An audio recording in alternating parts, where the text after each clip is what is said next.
दोस्तों नमस्कार। भारत में अंतर्राष्ट्रीय बाजार की कीमतों के अनुरूप तेल की कीमतें घटाई क्यों नहीं जा रही है, ये एक बड़ा सवाल बना हुआ है। क्योंकि अंतर्राष्ट्रीय बाजार में अब ईरान युद्ध के पहले की स्थिति तेल कीमतों को लेकर हो गई।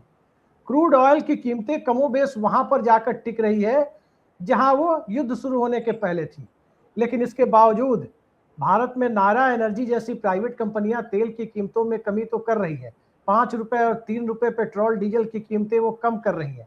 लेकिन जो सरकारी कंपनी है वो श्रीलंका में तो तेल की कीमत कम कर रही है। भारत की कंपनी श्रीलंका में तेल की कीमत इंडियन ऑयल कम कर रही है, भारत में कम नहीं कर पा रही है। आखिर कारण क्या है? क्या सरकार ने इन तेल कंपनियों को प्रॉफिट मेकिंग एजेंसी में तब्दील कर दिया है? और क्या आम जनता के भीतर जो महंगाई को लेकर परिस्थितियां बन रही है, लोगों की आमदनी घट रही है, सरकार का टैक्स घट रहा है, इन सब के बावजूद अर्थव्यवस्था को जो ताकत देने की जरूरत है, लोगों की क्रय शक्ति, खरीदारी की क्षमता बढ़ाने की जो जरूरत है, क्या वो सारी बातें सरकार के एजेंडे में नहीं है? एक तरफ भारत के ऊपर, देश की अर्थव्यवस्था के ऊपर विदेशी निवेशकों का अब भरोसा हिलता जा रहा है। दूसरी तरफ देश के अंदर भी रोजगार और महंगाई, ये दोनों ही स्थितियां बहुत ज्यादा अनुकूल नजर नहीं आ रही है। और तीसरी तरफ अगर भारत के एक्सटर्नल डेब्ट को, भारत के अंतर्राष्ट्रीय कर्जों की स्थिति को देखें या राजकोषीय घाटे को स्थिति को देखें, तो दोनों ही अलार्मिंग पोजीशन में। लेकिन क्या मौजूदा दौर में सत्ता के पास पॉलिसी पैरालिसिस की स्थिति है? क्या सरकार नीति निर्धारण की प्रक्रिया में लगातार चूक कर रही है? इस सवाल को यदि आम जनता के नजरिए से देखें, तो आम जनता के नजरिए से बात करने के लिए आज जो इस देश में बहुत जाना पहचाना नाम है, राजेश महापात्रा जी, वो हमारे साथ है। पत्रकारिता में इनका बहुत बड़ा नाम है और खास करके जब बात आर्थिक मामलों की होती है और वो आर्थिक मामले जब सीधे सीधे जनहित से जुड़े मुद्दों पर होते हैं, तो राजेश महापात्रा जी जैसे चंद लोग आज की तारीख में अर्थव्यवस्था के प्रो पीपल अप्रोच को जिंदा रखे हुए हैं। तो मैंने आज सोचा कि इस मुद्दे पर, जनता के मुद्दे पर, जिस देश में 80 करोड़ लोग 5 किलो राशन की सरकारी इमदाद पर जिंदा रखे गए हैं, वहां पर जनता के मुद्दों की चर्चा के लिए राजेश महापात्रा को हम क्यों ना बुलाएं। बात इथेनॉल की भी हो रही है, उसकी भी करेंगे। लेकिन राजेश जी, सबसे पहले स्वागत है आपका हमारे इस चैनल पर। और सबसे पहला सवाल हम आपसे यही लेना चाहेंगे कि अंतर्राष्ट्रीय बाजार में जो $100 प्रति बैरल से ऊपर की स्थिति हो गई थी कच्चे तेल की, अब वो घटकर प्री वॉर लेवल यानी 72-75 के आसपास आता दिख रहा है। बावजूद इसके जो कीमत बढ़ाई गई, वो कीमत को वापस नहीं लिया गया। ये कौन सी अर्थव्यवस्था है जहां प्रधानमंत्री कहते हैं कि सोना की खरीदारी मत कीजिए, ज्यादा से ज्यादा पब्लिक ट्रांसपोर्ट का इस्तेमाल करें, देश का आयात बिल बढ़ता चला जा रहा है और तमाम तरह के ऑस्टेरिटी मेजर जनता के ऊपर थोपने की कोशिश करते हैं, लेकिन सरकार रोल बैक की पॉलिसी पर नहीं चलती है। कारण क्या है? नहीं, देखिए, जहां तक आपने तेल की कीमत की दर की जिक्र की, मेरा मानना है कि अब जो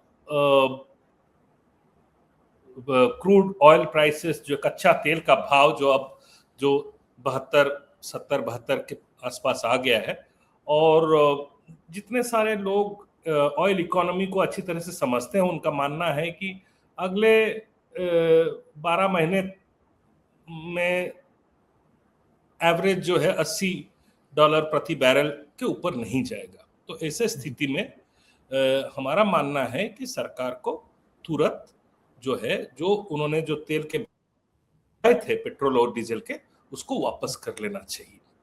और मैं इसलिए कह रहा हूं कि वापस कर लेना चाहिए, इसलिए नहीं कह रहा हूं कि सिर्फ उससे आम आदमी को राहत मिलेगा, लेकिन उससे बड़ा हमारे अर्थव्यवस्था को संभालने के लिए जो चीजें अभी जरूरत है, उसके लिए काफी मददगार ये साबित होगा अगर हम तुरंत ये फ्यूल प्राइस हाइक को वापस कर लें। क्यों ये मैं कह रहा हूं? क्योंकि देखिए, अगर आप पिछले 3 साल देखें तो 2023-24 में कच्चा तेल का भाव एवरेज $82 का रहा 2023-24 और 24-25 में। पिछले साल लगभग $70 के आसपास रहा। यानी कि पिछले 3 सालों में कच्चा तेल का भाव एवरेज $77 के आसपास रहा है। और जब $77 रहा प्रति बैरल, तो हमारे ऑयल कंपनीज के मुनाफा कितने हुए? अगर आप सिर्फ top 5 oil and gas companies लेते हैं, Indian oil corporation, Bharat petroleum corporation, Hindustan petroleum corporation, ONGC और गेल को लेते हैं, बस यही 5 को आप लेते हैं, 3,28,000 करोड़ का मुनाफा इन्होंने बनाया, जब क्रूड ऑयल का रेट एवरेज $77 रहा। जी, आप समझ रहे हैं बात मेरा? जी, जी। तो मेरा कहने का मतलब है कि अच्छा खासा मुनाफा है ये। और अगर आज पहला 2 महीने अप्रैल में आपको ज्यादा $100 से ऊपर देना पड़ा, और अभी बाकी के 7-8 महीने में आप अगर ये 70, 72, 75 भी देते हैं, $80 के एवरेज में रहता है, तो आप अगर पुराने प्राइस पे चले जाएं तो मुझे नहीं लगता है कि ऑयल कंपनीज का कोई घाटा होगा। लेकिन आप गणमाध्यम में, मेन स्ट्रीम मीडिया में अगर देखेंगे, पिछले कुछ दिनों से एक नैरेटिव सेट की जा रही है कि ऑयल कंपनी का 1 लाख करोड़ जो है अंडर रिकवरीज हो रखा है, इसीलिए वो अभी घटा नहीं सकते हैं प्राइस। ऑयल कंपनी का कोई ऑफिसर, कोई ऑफिशियल, कोई मैनेजिंग डायरेक्टर हो, कोई स्पोक्स पर्सन हो, औपचारिक रूप से अभी तक कहा नहीं कि कितना अंडर रिकवरीज है। ये मीडिया को अनऑफिशियली लीक कराते हैं। और ये सच छुपाया क्यों जा रहा है सर? नहीं, आप देखिए, औपचारिक रूप में आप कहेंगे नहीं, क्योंकि फिर आपको अकाउंट्स देना पड़ेगा। मेरा मानना है कि इनका 1 लाख करोड़ का घाटा नहीं हुआ ये पहले जो 2 महीने 3 महीने में, अप्रैल से जून तक लेकर। मुझे लगता है कि घाटा उससे बहुत कम है। और जो मैंने जैसे कहा, पिछले 3 सालों में इन्होंने ये खाली टॉप 5 कंपनीज, और ये भी मैं कह रहा हूं इनका स्टैंड एलोन ऑपरेशन, सब्सिडियरी का इनकम तो अलग है, उनका मुनाफा अलग है, स्टैंड एलोन ऑपरेशन से आपको 3,30,000 करोड़ प्रॉफिट हुआ है। तो आप थोड़ा तो शॉक ले सकते हो, आपका मुनाफे से ही तो थोड़ा कम हो जाएगा। और इस साल मैं कह रहा हूं, अगर अभी हम पुराने वाले प्राइस पे चले जाएं, और ध्यान रखें सरकार ने अपने तरफ से 10% एक्साइज ड्यूटी पेट्रोल पर और डीजल पर 10% कम कर दी है, वो भी, उसका भी फायदा ऑयल कंपनीज को मिलता है, राइट? तो मैं तो कहता हूं कि हो सकता है हम अगर $70-72 प्रति बैरल रहता है और वहां शांति वापस आ जाता है, तो इनफैक्ट युद्ध से पहले जो भाव थे उससे भी नीचे हम जा सकते हैं, और इससे आम आदमी को राहत तो मिलेगा ही मिलेगा। लेकिन इसका मूल कारण मैं क्यों कह रहा हूं, इसको जल्दी करना चाहिए, इसमें देर करना नहीं चाहिए। इसी से जुड़ा हुआ एक सवाल है राजेश महापात्रा जी, कि खास करके जो फ्यूल प्राइसेज है वो ट्रांसपोर्टेशन कॉस्ट को वहन करते हैं, खाने पीने की सामान महंगे होते हैं, एग्रीकल्चर में लागत बढ़ती है क्योंकि खेतों में आपको जुताई से लेकर पटवन तक सारा काम उसी से होता है, ज्यादातर डीजल से, हर जगह इलेक्ट्रिसिटी तो है नहीं।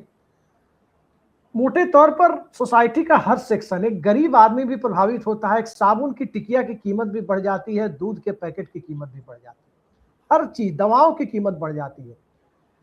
सरकार इस पर यहां ध्यान नहीं दे रही, लेकिन भारत की सरकारी तेल कंपनी है, आपने भी लिखा है, इंडियन ऑयल, उसके कुछ पेट्रोल पंप श्रीलंका में भी है, वहां उसने कीमतें घटा दी है। फिर भारत के अंदर क्यों नहीं वो घटा रहे?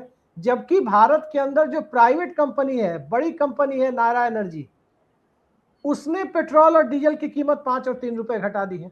फिर सरकारी कंपनियां जो 3.25 लाख करोड़ से ज्यादा मुनाफा 3 सालों में कमाई है, और एक झूठ परोस रहा है गोदी मीडिया कि 1-2 महीने में भारी घाटा हो गया, अब उस झूठ से आगे निकल करके वो कीमतें क्यों नहीं घटा रहे? नहीं, देखिए, के ऊपर इतनी एट्रोसिटी क्यों है?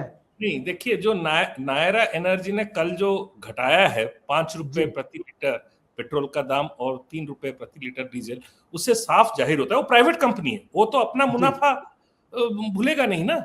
तो इसका मतलब क्या है कि उसकी अपनी असेसमेंट है कि मेरी दुकान चलेगी, है ना, हमें और प्रूफ नहीं चाहिए।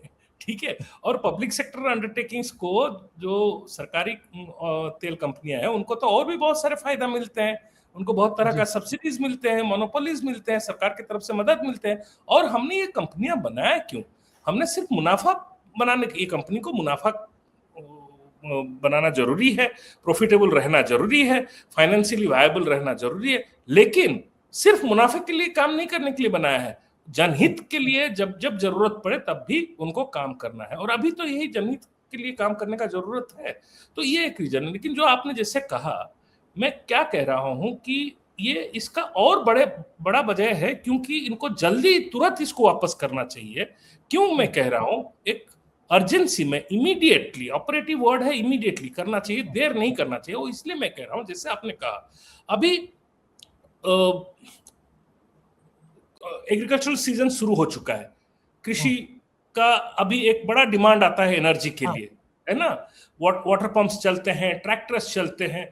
तो जो तेल, पेट्रोल और डीजल के जो प्राइसेस बढ़े हैं, वो अभी धीरे धीरे अलग अलग चैनल से वर्क थ्रू कर रहे हैं। उसके पूरे इम्पैक्ट आपको नहीं दिखाई दिया है। इसीलिए आपके अगर कंज्यूमर प्राइस इन्फ्लेशन लेंगे, रिटेल इन्फ्लेशन रेट लेंगे, वो अभी भी सरकारी डेटा कहता है 4% है, जबकि होलसेल प्राइस इंडेक्स पे इन्फ्लेशन लेंगे तो वो लगभग 10% है, 9.7% है जी।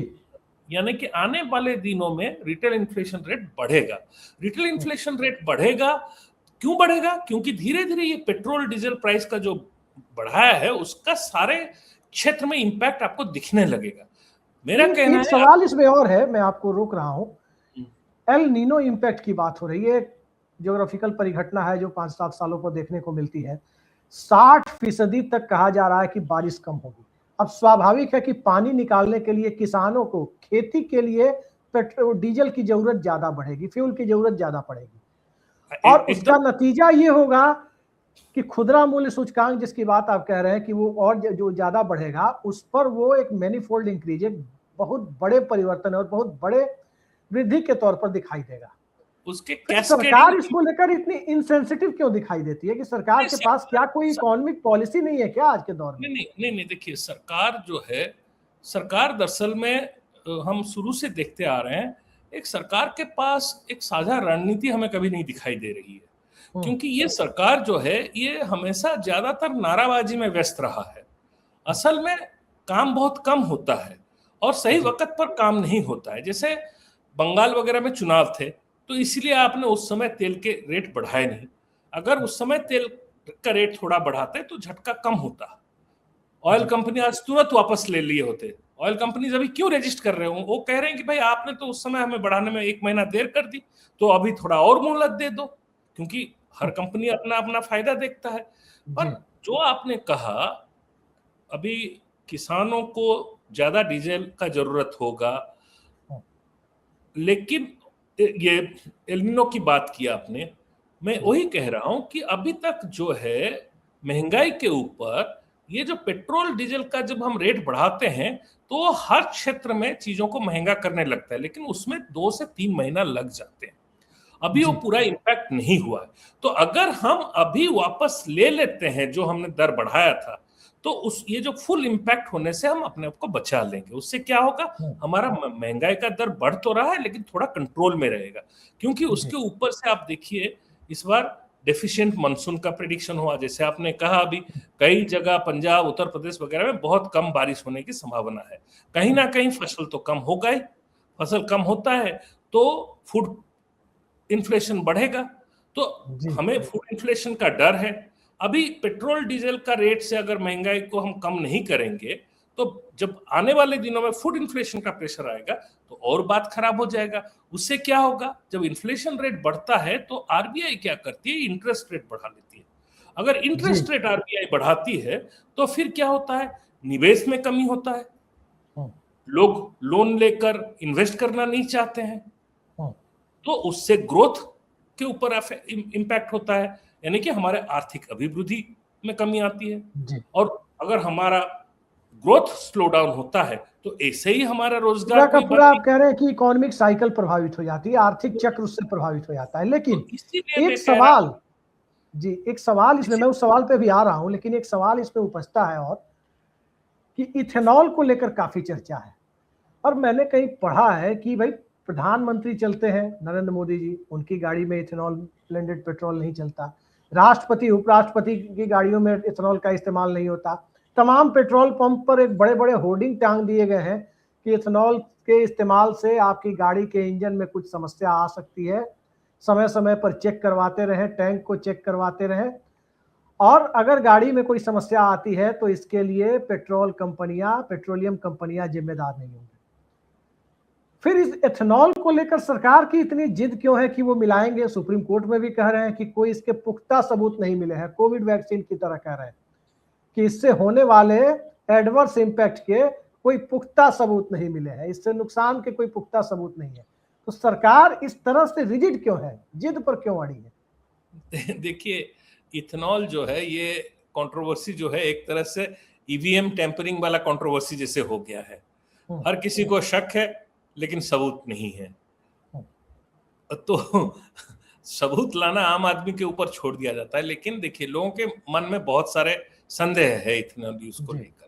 नहीं, आज एक और देखिए ना, एक जगह एक बाइट आज आई है एक मीडिया पोर्टल पर एक बड़ी पेट्रोलियम कंपनी के बड़े अधिकारी की कि इथेनॉल के इस्तेमाल से एवरेज गिरता है, और उस बाइट को फिर बाद में हटा भी लिया गया है। हालांकि तब दूसरे लोगों ने डाउनलोड करके उसे चलाना शुरू कर दिया है सोशल मीडिया में, लेकिन उसे हटा लिया गया। बहुत लोगों का ये कहना है, मैं भी खुद गाड़ी चलाता हूँ, मुझे भी कभी कभी लगता है कि आजकल जो है कम माइलेज मिलता है। लेकिन देखिए, एक सवाल ये है कि ये जो हमारे इंजन्स बने हैं ये पेट्रोल और डीजल के लिए बने हैं, इसमें दूसरा कोई एडिटिव लगाते हैं, उसका जो इम्पैक्ट है वो हम और आप इसके ऊपर कह नहीं सकते हैं, राइट? लेकिन जब ऐसे लोगों के मन में संदेह आता है, सरकार एक इंडिपेंडेंट कमिटी ऑफ एक्सपर्ट्स बैठा के इस चीज का जांच करा के एक ट्रांसपेरेंट वे में, कंसल्टेटिव वे में लोगों के सामने रखे। लेकिन आपके जब खबर आते हैं कि आपके मंत्रिमंडल के एक बड़े सीनियर मिनिस्टर के बेटे का बिजनेस जो है वो पूरा इथेनॉल का बिजनेस पिछले 2-3 सालों में बहुत बढ़ गया है, तो जायज है लोग कहेंगे कि भाई ये पॉलिसी के पीछे कुछ और खेल है। जो कहते हैं कि नितिन गडकरी का जो बेटा का जो बिजनेस है वो इसी को लेकर है, और उस बिजनेस में पिछले 2 साल में मुझे जो जानकारी मिली है कई गुना वृद्धि हुई है। तो आम जनता के मन में ये संदेह तो है ही, लेकिन वो ये सब तो चलते रहेगा। असल जो बात मैं वापस आना चाह रहा था कि पेट्रोल डीजल प्राइस हाइक को वापस कर लेना चाहिए तुरंत, जितना जल्दी हो सके। मैं तो कहूंगा कि अगर कोई हमें सुन रहा है और हमारे बातों का कोई महत्व है तो आज ही के रात हो जाए, कल सुबह हो जाए, लेकिन जितना जल्द से जल्द हो जाए, नहीं तो इसका जो महंगाई के ऊपर जो प्रभाव है वो पूरा अर्थव्यवस्था के लिए बड़ा महंगा पड़ेगा। और आपने अर्थव्यवस्था की बात की है जी, अर्थव्यवस्था की बात जब आपने की है, 2-3 चीजें मैं देख रहा हूं, एक एक कर आपसे जानना चाहूंगा।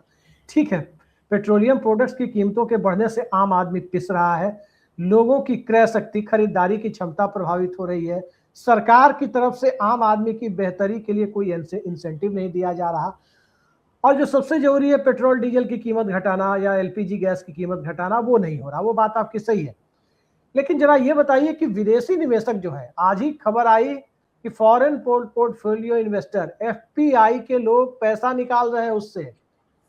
हमारी अर्थव्यवस्था के अंदर ये बहुत बड़ा सिंबल है, बहुत बड़ा संकेत है कि अर्थव्यवस्था में लोगों का भरोसा, वैश्विक समुदाय का भरोसा नहीं रहा। क्या कारण आप देखते हैं? ये बात सही है। विदेशी निवेश, विदेशी पूंजी का जो है हमारे अर्थव्यवस्था के ऊपर कॉन्फिडेंस काफी कम हो गया, इसीलिए तो निकल रहे हैं। और हम विदेशी पूंजी का बात क्यों करें? हमारे खुद के जो लोग हैं, हमारे यहाँ के जो पूंजीपति हैं, वो ज्यादा से ज्यादा पैसा बाहर लगाने लगे हैं। इस चलते नेट फॉरेन डायरेक्ट इन्वेस्टमेंट जो है पिछले साल ना के बराबर हो गया था। अब अप्रैल मई महीने में कुछ थोड़ा बहुत उछाल आया है, लेकिन वो भी डेटा जो है वो कोई फैक्ट्री लगाने के लिए यहाँ पे कोई निवेश नहीं आ रहा है। यहाँ कोई कंपनी खरीदते हैं तो उसको भी हम लोग फॉरेन डायरेक्ट इन्वेस्टमेंट मान लेते हैं, लेकिन उससे हमें कोई फायदा नहीं होता है। एक कंपनी का ओनरशिप चेंज होने से हमें कोई फायदा नहीं होता है। फॉरेन डायरेक्ट इन्वेस्टमेंट अगर आता है, विदेशी पूंजी आके यहाँ पे कोई फैक्ट्री लगाता है, कोई मैन्युफैक्चरिंग यूनिट लगाता है या कोई नया बिजनेस शुरू करता है जिससे हमारे यहाँ रोजगार बनते हैं या हमारे यहाँ जीडीपी ग्रोथ को मदद मिलता है, तब जाके कोई बात बनता है। वो तो हो नहीं रहा है कई सालों से। आप मुझे बताइए कौन सा विदेशी कंपनी आके यहाँ कोई एक बड़ा फैक्ट्री लगाया है पिछले 10-15 साल में? आप गिनती जो है इक्का दुक्का होगा, वही जो है आईटी कंपनीज है। जब हम लोग स्कूल में पढ़ते थे, अर्थव्यवस्था की समझ जीरो थी, क्लास 4 क्लास 5 में पढ़ते थे, उस समय चर्चा होती थी कि दाभोल प्रोजेक्ट, एनरॉन आई है इलेक्ट्रिसिटी प्रोजेक्ट लगाने। बाद में बहुत सारी आईटी कंपनियां आई, लेकिन पिछले 10-12 सालों में तो दिख ही नहीं रहा कि कोई भारत में लगाना चाहता है। जो फैक्ट्रियां यहाँ की हैं वो भी, उस पर भी ताले पड़ रहे हैं। जो आपके विदेशी पूंजी है, आप सुनते होंगे यहाँ डेटा सेंटर बन रहा है, हम आर्टिफिशियल इंटेलिजेंस को प्रमोट कर रहे हैं, लेकिन दरअसल में डेटा सेंटर क्यों बन रहा है ये भी हमारे आम आदमी को जानना चाहिए। क्यों विदेशी पूंजी यहाँ आके डेटा सेंटर बना रहा है?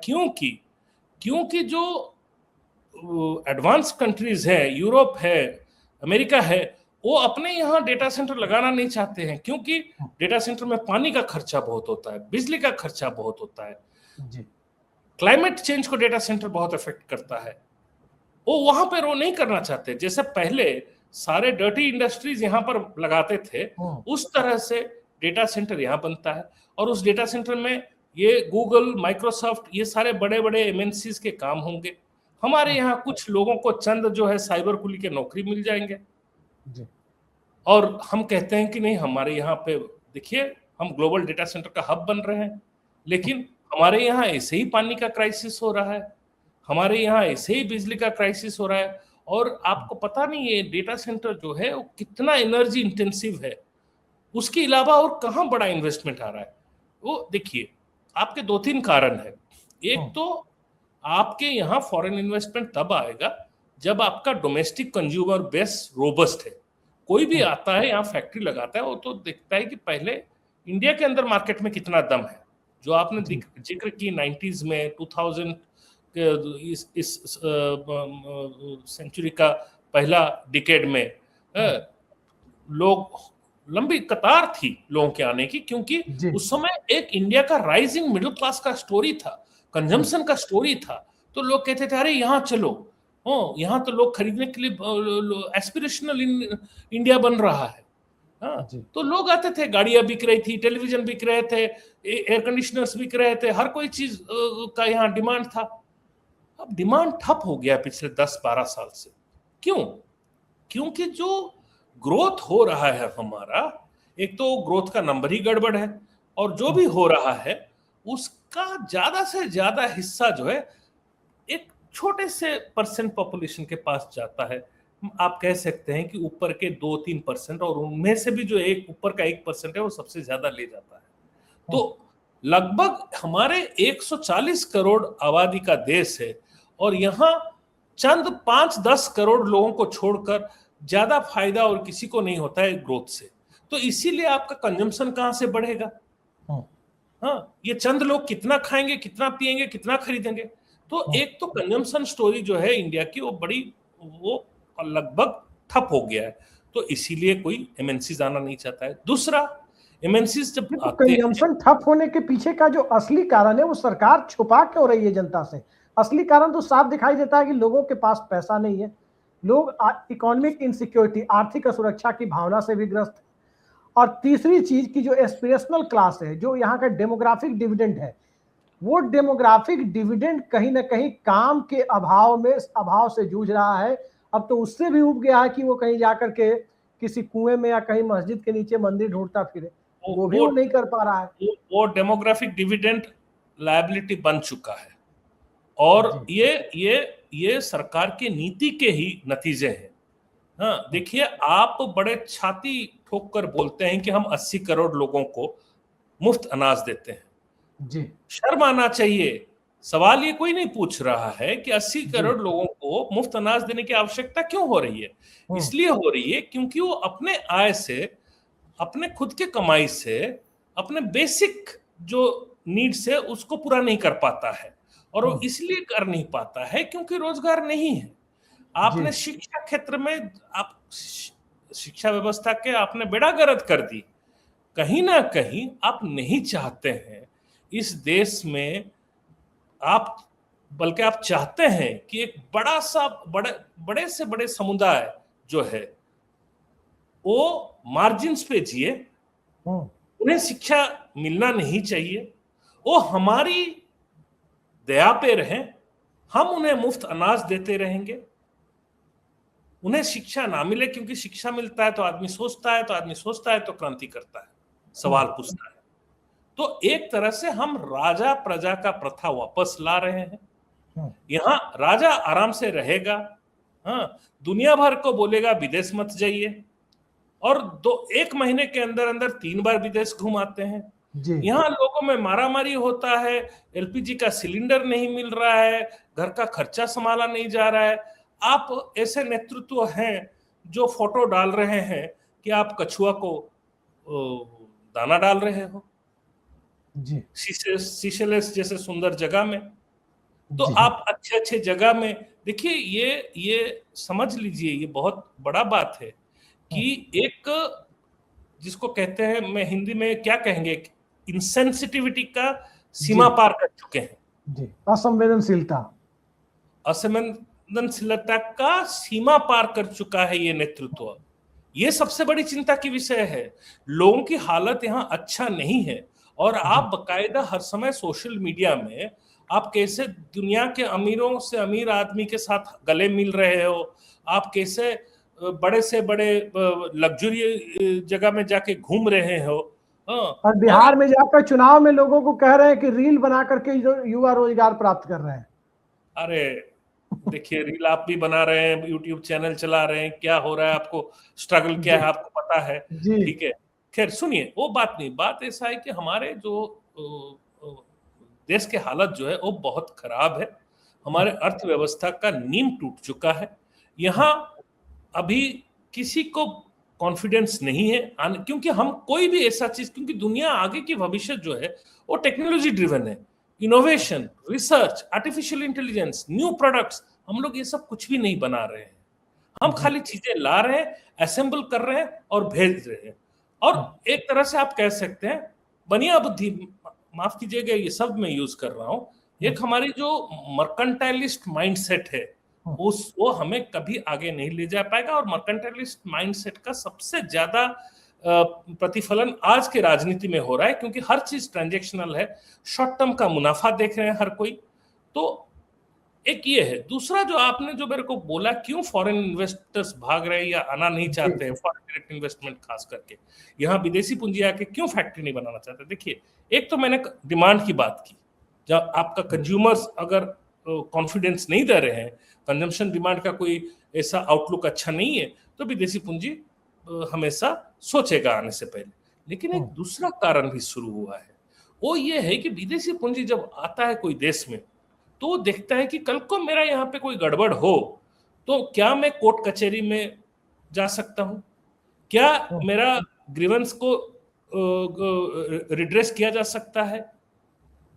जब वो देखता है कि ये ऐसी स्थिति आ गया, यहाँ आपको कोर्ट कचहरी में जस्टिस नहीं मिलेगा, आप सरकार में आपकी सुनवाई नहीं होगी, हाँ, बशर्ते आप कोई विचारधारा के समर्थक हो, बशर्ते आप कुछ खास लोगों के खासम खास हो जी। तो एक मेरिट बेस्ड रेस्पॉन्स नहीं मिलेगा। तो एक भय, आप कह सकते हैं, एक भय के वातावरण पैदा हुआ है यहाँ पे। और इस चलते ना केवल विदेशी पूंजी यहाँ आ रहा है, यहाँ का पूंजी भी बाहर भागने लगा है। नहीं, पूंजी तो बाहर भाग रही है, लेकिन सवाल यह है कि आज जो अखबारों में 2 खबरें आई है, एक आया है कि पिछले साल के अप्रैल मई के मुकाबले इस साल के अप्रैल मई में 12 गुना ज्यादा, 12 टाइम्स ज्यादा राजकोषीय घाटा, फिस्कल डेफिसिट बढ़ चुका है। पिछले साल 0.13 ट्रिलियन रुपीस था वो आपका, इस बार बढ़ के वो 1.62 ट्रिलियन रुपया ये हो गया है आपका राजकोषीय घाटा, फिस्कल डेफिसिट भारत सरकार का। दूसरी खबर आई है कि एक्सटर्नल डेब्ट, भारत सरकार का जो बाहरी लोन है वो बढ़कर 762.8 बिलियन डॉलर पर पहुंच गया है। ये कितना एडवर्स इंपैक्ट डालेगा, ये कितना खराब असर भारत की अर्थव्यवस्था पर डालने जा रहा है, जरा ये बताइए। यार ये मैं पहले क्वार्टर की बात कर रहा हूं, एक वित्तीय वर्ष के फर्स्ट क्वार्टर की, अभी 3 क्वार्टर बाकी है। नहीं, ये अप्रैल नहीं, पहला ये जो आप आंकड़े दे रहे हैं पहले 2 महीने के हैं, अप्रैल और मई के। जो वित्तीय घाटे की बात की, हाँ, वो 13,000 करोड़ के जगह जो है 1,62,000 करोड़ हुआ है। और उसके मूल कारण ये है कि आपका जो टैक्स रेवेन्यू है उसमें अच्छा खासा घाटा हुआ है। आपने पेट्रोल और डीजल के ऊपर कारण क्या है?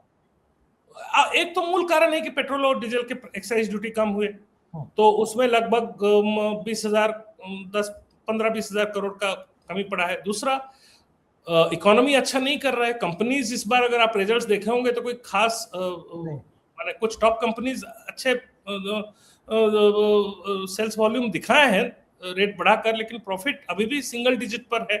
और आम आदमी का रोजगार भी जो है, जो सैलरीड क्लास है, उन लोगों को भी तो कोई इंक्रीमेंट वगैरह खास नहीं मिला है।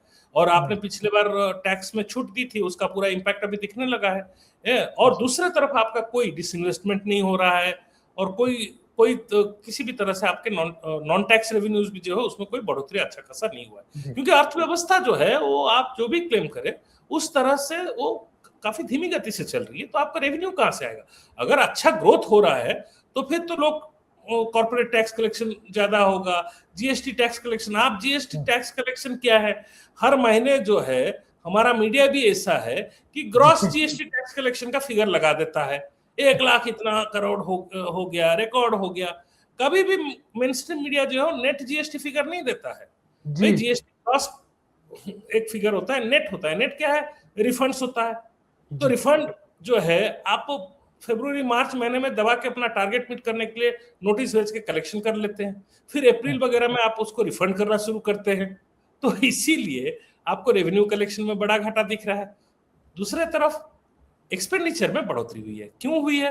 क्योंकि जब हमारी एलपीजी गैस शॉर्ट पड़ गया तो आपने यहाँ पे रैशनिंग कर दी। किस चीज का?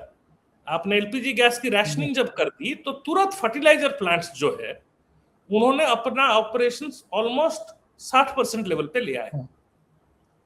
और आपने सोचा था कि महीना एक में मामला निपट जाएगा, मामला निपटा नहीं, आगे को बढ़ गया। हमारे 2 चीजें होते हैं, हम कई सारे फर्टिलाइजर हम इंपोर्ट भी करते हैं खास करके जैसे डायमोनियम फॉस्फेट वगैरह, और मानसून सीजन आ गई तो आपको यहाँ पे क्राइसिस हो जाता, तो आपको सब्सिडी बढ़ाना पड़ा है। तो अगर ये अप्रैल मई का माह देखेंगे तो जबरदस्त फर्टिलाइजर सब्सिडी में काफी ज्यादा खर्चा हुआ है, देना पड़ा है सरकार को। फर्टिलाइजर सब्सिडी तो फर्टिलाइजर इंडस्ट्री को देते हैं ना, ताकि वो किसानों को जिस भाव पे बेचे उसमें बढ़ोतरी ना करे, नहीं तो और पंगा हो गया। इससे ये सारी बातें जो आप बता रहे हैं कि एक काम सरकार कर रही है उसका दूसरा इम्पैक्ट दिख रहा है, सवाल यह है कि सरकार क्या कोई बिना असेसमेंट किए इस तरह के कदम उठा रही है क्या? नहीं, देखिए ये जो वित्तीय घाटा है, मैं कहूंगा इससे आपको घबराने की बात नहीं है, क्योंकि ऐसे क्राइसिस में सरकार को, ये अच्छी बात है, सरकार अपने ऊपर ले रही है। जिस तरह से आपने कहा कि हमारे डेट जो है वो भी बढ़ रहा है।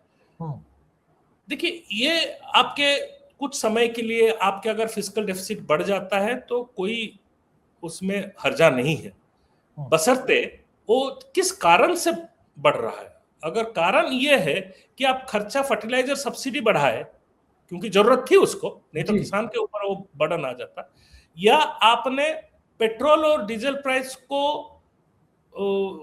कम बढ़ाने के लिए आपने एक्साइज ड्यूटी कट्स दिया, तो स्वागत योग्य है, सरकार को ये करना चाहिए। लेकिन आप अपना टैक्स कलेक्शन ठीक से नहीं कर पा रहे हो,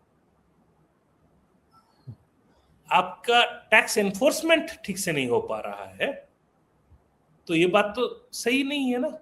आपने डिसइन्वेस्टमेंट प्रोग्राम किया है, या आपने अलग अलग सूत्रों से पैसा किस तरह से आप बना सकते हैं। आपने 1,60,000 करोड़ का छूट दे दिया 2019 में कॉर्पोरेट्स को। अभी भी बहुत सारे छूट मिला हुआ है कॉर्पोरेट्स को। कॉर्पोरेट सेक्टर को जितना टैक्स देना चाहिए वो दे नहीं रही है, अमीर आदमी को जितना टैक्स देना चाहिए वो दे नहीं रहा है, और वहां आप कुछ नहीं कर रहे हैं, तो फिर चिंता की विषय है। और दूसरा बात यह है अभिषेक, जो उधार की बात है, लोन की बात है, हम अगर, हमारी आज ऐसी स्थिति है कि हमारी फॉरेन एक्सचेंज रिजर्व्स अभी भी काफी कंफर्टेबल लेवल पे है। हमारी विदेशी लोन अगर बढ़ जाता है तो उतनी चिंता की विषय नहीं है कि हम कभी डिफॉल्ट नहीं कर जाएंगे, जैसे 1990 में जो परिस्थिति हुई थी, हम दे पाएंगे। लेकिन वहां सबसे बड़ी बात यह है कि आपका लोन अगर बढ़ रहा है, आप वो लोन को कहां लगा रहे हैं। अगर वो लोन को आप मैन्युफैक्चरिंग में इन्वेस्ट कर रहे हैं, फैक्ट्री बना रहे हैं या इंफ्रास्ट्रक्चर बना रहे हैं जिससे कि आने वाले दिनों में जीडीपी ग्रोथ को मदद मिलेगा, तो फिर कोई दिक्कत नहीं है। अरे महाराज, यहाँ तो जिन कॉर्पोरेट को छूट दी जा रही है, जिनके लोन राइट ऑफ किए जा रहे हैं, उनकी स्थिति है कि वो मैन्युफैक्चरिंग की बजाय आलू प्याज बेच रहे हैं, रिटेल शॉप खोल रहे हैं, बड़े बड़े साइलोज बना लिए थे किसानों का। एप्पल जो हिमाचल प्रदेश से आ रहा है, सेब खरीद रहे हैं हम लोग खाने के लिए, उस पर भी किसी न किसी कॉर्पोरेट का स्टिकर चिपका हुआ है। आप बताइए, आप भाई बहुत सही बात बताया। आप रिलायंस जो है उसकी कल परसों में मीडिया में हेडलाइन था कि उनकी जो मानी साहब की जो बेटी है वो अभी एफएमसीजी प्रोडक्ट्स में घुसेगी, टूथब्रश टूथपेस्ट पाउडर बेचने के लिए। वो आलू प्याज, जैसे आपने कहा, आलू प्याज बेचने में ये क्यों कर रहे हैं? हिंदुस्तान के सबसे बड़ा कंपनी, सबसे बड़ा इंडस्ट्रियल हाउस ये काम क्यों कर रहा है? ये तो वैल्यू चेन में नीचे है, क्योंकि उसने फ्यूचर के लिए कहीं कुछ नहीं किया है। टैक्स लॉज को मैनिपुलेट करके अपने जो पॉलिटिकल क्लाउड रहा उसको मैनिपुलेट करके एक तरह से आर्बिट्राज के ही पैसा उठाए हैं। सिर्फ एक ही चीज उन्होंने सही बनाया था, जामनगर रिफाइनरी, और ये हर इंडस्ट्रियल हाउस का कहानी है। तो आने वाले दिनों में तो आपके इंडियन इंडस्ट्री करके क्या क्या रहेगा वो नहीं है, लेकिन आप उनसे क्या टैक्स ले रहे हो? हाँ, आप देखिए, आप टैक्स की बात छोड़िए, आप प्रोडक्टिविटी लिंक्ड इंसेंटिव स्कीम जो है उसके तहत आप किसको पैसा दिए? रिलायंस को पैसा दिए। इन्हें सरकार की मदद चाहिए अपना बिजनेस बनाने के लिए? एकदम नहीं चाहिए। लाखों करोड़ों का कैश रिजर्व है इनके पास।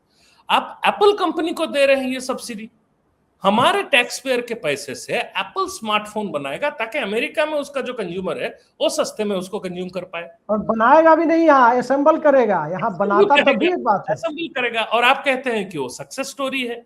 अभी दोबारा आपने पीएलआई स्कीम को फिर से रिवाइव कर दिया। देखिए, कहानी कहने का ये है कि ये सारे आज जो हम झेल रहे हैं ये सारे सरकार की नीति के वजह से है, लेकिन इस नीति के पीछे जो राजनीति है उसको समझने की आवश्यकता है। वो राजनीति ये है कि हम देश को एक राजा प्रजा का देश बना रहे हैं। इसीलिए आप जो सोच रहे हैं, आपकी जो आशा है, आकांक्षा है कि लोगों के हित में क्यों नहीं हो रहा है, तो प्रजा के हित में क्या होगा नहीं होगा उसका चयन राजा करेगा, प्रजा नहीं उसका मांग कर सकता है। आप भूल रहे हैं, हम लोग सब प्रजा बन गए हैं। राजेश महापात्रा जी, आपने जो बात कही दाता और पाता में समाज को बांटने वाली बात, निश्चित तौर पर चाहे पेट्रोल डीजल की कीमतें बढ़ाने का मामला हो या गिरती हुई ढहती हुई अर्थव्यवस्था का मामला हो या महंगाई और मंदी, ये दोनों एक साथ जब जुड़ते हैं तो अर्थव्यवस्था में जो कहते हैं ना स्टैगफ्लेशन, आम लोग शायद नहीं समझ पाएंगे, दोनों चीजें एक साथ जब हो जाती है तब उसका मामला हो। पूरी तरह से मौजूदा सरकार ने इस देश की आर्थिक नीतियों को एक ऐसे दोराहे पर लाकर खड़ा कर दिया है जिसके बाद आने वाले वक्त में इससे बाहर कैसे निकला जाएगा और वाकई 140 करोड़ लोगों का देश कैसे हर हाथ को काम और हर खेत को पानी की परिस्थितियां पैदा होगी, कैसे इस देश में उत्पादन बढ़ेगा, मैन्युफैक्चरिंग बढ़ेगी, इन सब को लेकर कोई मुकम्मल नीति बनाएगी, ये काम करने में तो सरकार फिलहाल असमर्थ दिख ही रही है। कुछ चंद हाथों में पैसा सिमटता जा रहा है, देश का एसेट सिमटता जा रहा है, और इन सब के बीच आम जनता को मिल क्या रहा है? तो तथाकथित चुनावी राष्ट्रवाद के नाम पर विदेश मत जाइए और पेट्रोल डीजल की बढ़ती हुई कीमतों को वहन कीजिए, युद्ध खत्म हो जाए, स्ट्रेट ऑफ हॉर्मुज खोल दिया जाए, उसके बाद भी कीमत एक बार बढ़ गई तो सरकार उसे कंपनियों के मुनाफे और मुनाफे के डिविडेंड को लेकर के अपना खर्चा चलाने की स्थिति में खुद को बनाए रखे। इस सिस्टम के सहारे जब देश को चलाया जा रहा है तो एक ही शब्द दिमाग में आता है, भगवान ही मालिक है। तो क्या वाकई इस सिस्टम का भगवान ही मालिक है? ये सवाल मैं अपने दर्शकों पर छोड़ता हूं। राजेश महापात्रा जी, आपने बेहद सरल शब्दों में हमारे दर्शकों को देश की आर्थिक और माली हालत को पेट्रोल डीजल की कीमतों से जोड़ करके तमाम मसलों पर जिस तरह समझाया, इसके लिए आपको तहे दिल से एक बार फिर धन्यवाद। नमस्कार।